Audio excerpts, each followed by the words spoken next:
Now, Karl Marx, novelist George Eliot and painter Lucian Freud are among the numerous notable names buried at Highgate Cemetery, which is probably the most famous in London.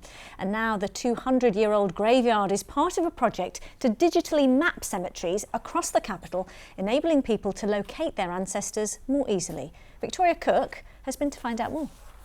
Resting place to hundreds of historical figures.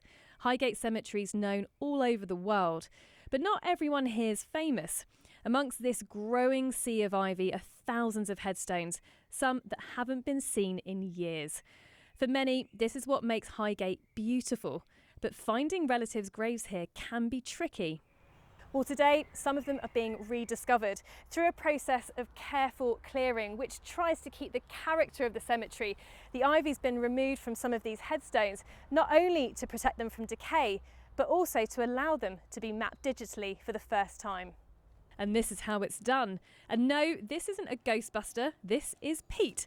His backpack uses lasers, which can't be seen, to take 300,000 measurements a second. It also has 5 cameras taking pictures constantly. The information's uploaded online, and eventually a digital map comes to life. Highgate is, as you can see, is a pretty tough location. From a mapping perspective, vegetation can be our biggest nightmare. There are paths, but there are also areas that are very difficult to access. So we have to be very careful from a health and safety perspective, because there could be hazards, there could be holes and hollows. Over the last year, Tim and his team have now mapped more than half the cemetery, and already the new system's helping.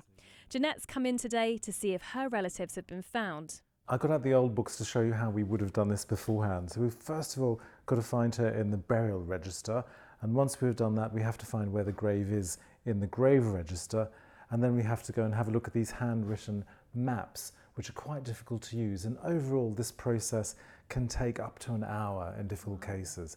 But today we have the new way of doing things, which hopefully should make things much easier.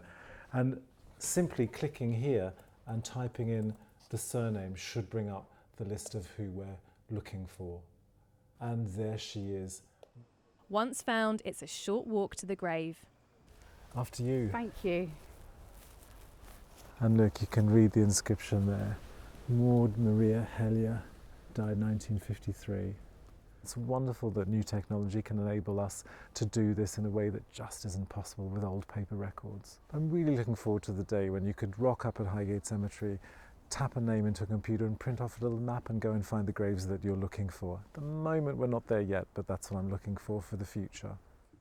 Over the next year, there'll be more mapping and only the most essential plant clearing, meaning more of this incredible part of London is accessible for generations to come.